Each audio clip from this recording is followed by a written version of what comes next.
Nam mô A Di Đà Phật.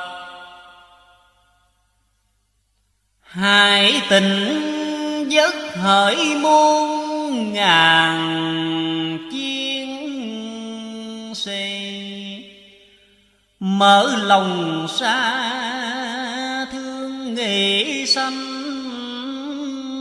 linh. Đồng bào ai nỡ dứt tình, mà đem chém giết để mình an vui.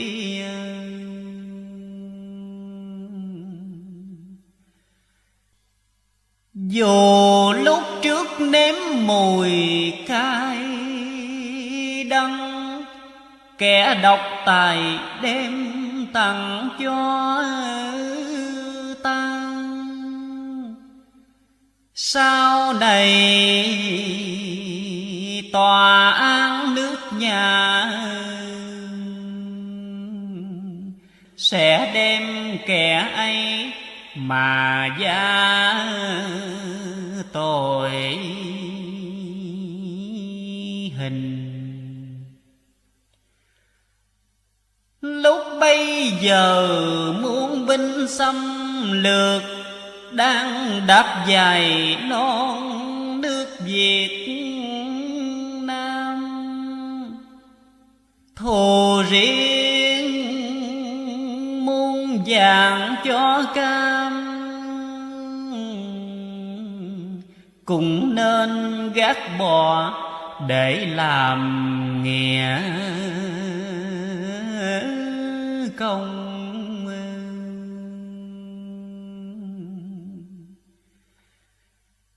Khắp Bắc Nam lạc hồng một dòng, tha thứ nhau để sống cùng nhau.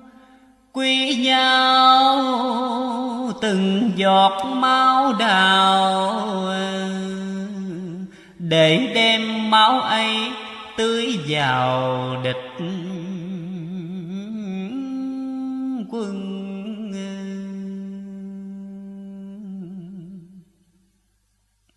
Đấng anh hùng gian lừng bốn bể, các sắc dân đều nể điều gì. Đồng bào nỡ giết nhau chi, bản vượt tương trì lợi lộ ngư ông.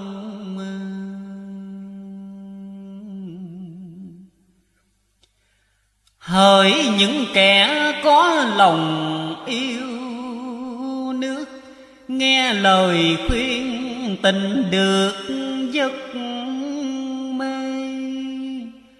Anh em ta hãy quay về,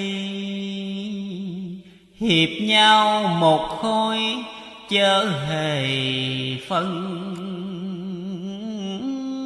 ly.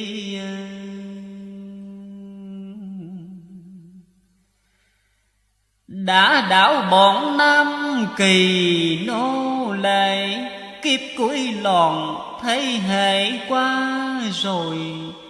Lời vàng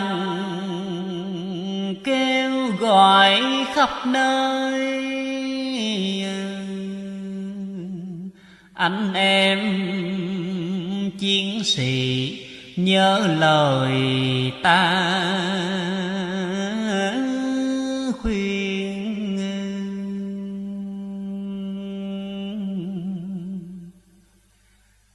Nam mô A Di Đà